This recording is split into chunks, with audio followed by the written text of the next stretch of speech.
Bueno, hola chicos, ¿cómo están? Bueno, la idea de este video es primero informarnos acerca un poco general de todo lo que son las funciones, qué son, qué es lo que vamos a analizar y después vamos a ir en particular a la función cuadrática seguramente en otro video para que este no se haga muy extenso. Bueno, vamos a arrancar. Cuando nosotros estamos hablando de una función, estamos hablando de una relación entre dos conjuntos, un conjunto del que partimos y un conjunto al que llegamos. Por ejemplo, ¿cuál puede ser una relación? Decir, es el doble de. Y, por ejemplo, en el conjunto de partida, por ejemplo, tener el número 3. Entonces, ¿cuál es el doble del 3? El 6. Entonces, al número 3 se le asignó el número 6. ¿Cuál es el doble de, por ejemplo, en el primer conjunto, poner el 8? ¿Cuál es el doble de 8? 16. Entonces, en el segundo conjunto va a ir el 16. Y así sucesivamente, para cualquier número que yo ponga en el primer conjunto, le voy a buscar el doble y voy a obtener el número del segundo conjunto. A esta relación que nosotros establecemos, en donde a cada elemento del primer conjunto, que en nuestro caso fueron el 3 y el 8, le corresponde solo uno, un único y solo uno elemento del segundo conjunto, que en nuestro caso fueron el 6 y el 16, a esta relación la vamos a llamar función. Es decir, una función es una relación en donde a cada elemento del primer conjunto corresponde uno y solo uno elemento del segundo. Bien, ahora a este conjunto del que partimos, que eran el 3 y el 8, particularmente los vamos a llamar dominio de la función, siempre y cuando tengan asociado un resultado en el otro conjunto al que llegábamos, que eran el 6 y el 16, al que vamos a llamar imagen de la función. Ahora bien, ustedes ven que yo acá tengo una gráfica, una cuadrícula. De paso vamos viendo algunas cosas de GeoGebra, ¿sí? Esto es parte del programa del software GeoGebra. Si ustedes se fijan, acá tenemos varios elementos. La cuadrícula, ¿sí? Y estos que vemos acá son los ejes cartesianos.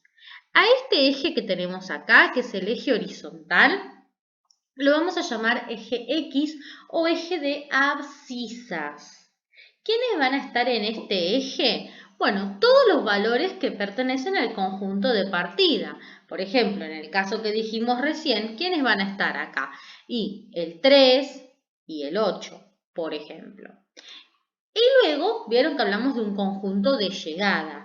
Ese conjunto de llegada lo vamos a buscar en el eje vertical, que es el eje Y o eje de ordenadas. Bien, puede recibir cualquiera de esos nombres.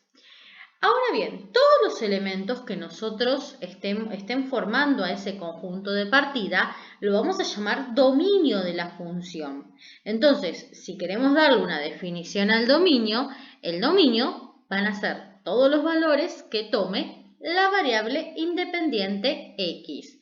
O sea, todos los valores que estén acá sobre el eje x, pero que forman parte de la función, porque pueden haber valores ahí para los cuales no tengo. Por ejemplo, puedo tener en el primer conjunto el 6, pero en el segundo conjunto no tener nada que se corresponda con el 6, si no estuviera el 12. Entonces, en ese caso, ese valor no pertenecería a ese primer conjunto, al dominio, ¿sí? Ahora bien, todos los valores que entonces, como resumiendo un poco todo esto, una función es una relación en la cual parto desde un conjunto y llego a otro conjunto. A ese conjunto de partida lo vamos a llamar dominio, que son los valores que le vamos a dar a la x, a la variable independiente. ¿Por qué es independiente? Básicamente porque no depende de nadie. La x hace lo que quiere por sí misma, ¿sí? No necesita de otro valor o de otra letra para hacerlo, ¿está? ¿Por qué no necesita? Porque la i, que es la otra letra, depende de ella. O sea, en base al valor que nosotros le ponemos a la x, es el resultado que obtenemos para la i. ¿Se acuerdan cuando, por ejemplo, graficaban funciones? A lo mejor armaban una pequeña tabla y le daban un número a x, lo reemplazaban en la fórmula y obtenían un valor para i. Fíjense que ahí el valor de la i depende del valor que le daban a la x, Si el valor de x cambiaba, también atrás cambiaba el valor de la y. Esos valores que ustedes le iban dando a la x forman parte del dominio de la función. Y los valores que ustedes iban obteniendo para esos valores de x forman parte de la imagen de la función. Por lo tanto, la imagen de la función van a ser todos los valores que obtenemos para la y, para la variable dependiente. Y lo vamos a ver reflejado sobre el eje vertical, ¿sí? Ahora bien, cuando nosotros queremos, por ejemplo, ubicar un punto, vamos a ver cómo hacer para ubicar un punto. Supongamos que yo quiero ubicar el punto que tengo acá, ¿sí? Ese de ahí. Entonces, vengo acá, vamos a ubicar un punto cualquiera. Por ejemplo, voy a ubicar este punto de acá, ¿sí? Y si ustedes se fijan, en el punto que yo ubiqué, me apareció en la entrada 2, 3. Puedo ubicar algún otro, a ver, como para que ustedes vean. Vamos a elegir punto, ubico este de acá. Y en la entrada me aparece 6 menos 1. Fíjense que estos puntos que me están apareciendo, en este caso aparecía el 2, 3, ¿se acuerdan? Estos puntos que vienen apareciendo me están representando las coordenadas del valor del punto. El primer valor que me aparece, que en este caso es un 2, hace referencia al valor que tengo en el eje horizontal, o sea, en el eje X. Y el segundo valor que tengo acá está haciendo referencia al valor que aparece en el eje vertical, es decir, el eje Y. Y lo mismo sucede con el punto B. Acá tenemos al 6 y acá tenemos al menos 1. Siempre para nombrar un punto lo vamos a nombrar como un par ordenado. ¿Qué es un par ordenado? Esto que tenemos acá. O sea, dos números pero que tienen un orden determinado. Si yo primero pongo el 2, estoy diciendo que ese número lo voy a buscar sobre el eje horizontal, ¿sí? En cambio, si hubiese puesto primero al 3, miren lo que hubiese pasado. Por ejemplo, si yo muevo acá, miren ahí.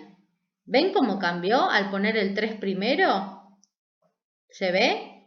Al poner el 3 primero, ahora yo estoy buscando el 3 en el eje horizontal, en vez de buscarlo en el vertical, y ahí cambié y puse el 2 en el eje vertical. Es decir, que para ubicar un punto necesito un par ordenado, dos valores. El primer valor va a representar lo que tengo sobre el eje X, el segundo valor lo que tengo sobre el eje Y. Recuerden que un punto está representado por un par. ¿Qué quiere decir eso?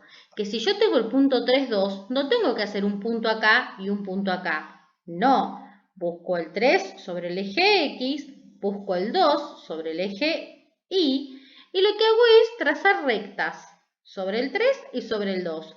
Y el punto acá, en este caso, si yo trazo una recta, miren, para que lo vean, de paso van chusmeando en cómo funciona este programa. Si yo, por ejemplo, trazo una recta por el 3 y trazo una recta por el 2, fíjense que el punto en donde se cruzan estas rectas, ¿sí?, termina siendo el punto A, que es el que dijimos antes. No se cruzan en ningún otro punto. Es decir, que para ubicar un par ordenado, ubico el primer valor sobre el eje X, trazo una recta cruzando al eje, ubico el segundo valor sobre el eje Y, trazo una recta cruzando al eje, y por último, donde se cruzaron esas dos rectas, ese es el punto que yo quiero ubicar, ¿sí? O sea que acá, a diferencia de cuando ubicamos en una recta, que para una recta tenemos un solo punto, acá necesito de dos valores para ubicar un único punto. ¿Tiene sentido esto? Y sí, tiene sentido porque cuando nosotros graficamos en el par de ejes cartesianos coordenados, lo que estamos haciendo es graficar en el plano, en dos dimensiones. En cambio, cuando nosotros graficamos en la recta, estamos graficando en una sola dimensión, que sería solo el eje X, ¿sí? Ahora lo que hacemos es agregarle el eje Y. Bueno, una última cuestión, y este video que de introducción al tema de funciones lo vamos cerrando, es que cuando hablamos de origen de coordenadas estamos haciendo referencia a este punto que tengo acá, al punto 0, 0, ¿sí? Que es este de aquí, ¿está?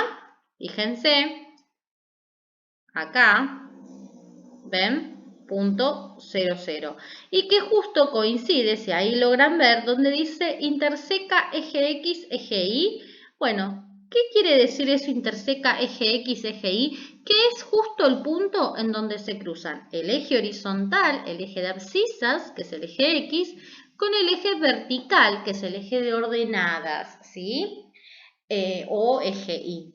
Y chequen que no solo se cruzan, sino que se cruzan de una forma particular. Nosotros tenemos la ventaja de poder calcular la medida, por ejemplo, de un ángulo en este programa y ver qué tipo de ángulo en particular están formando, ¿sí?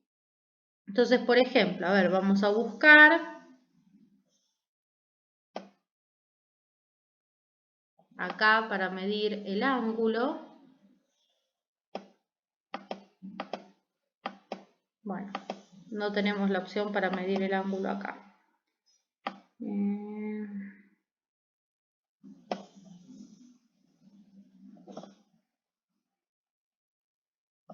Bueno, en el próximo video vamos a estar viéndolo porque no estaría ubicándolo acá donde está.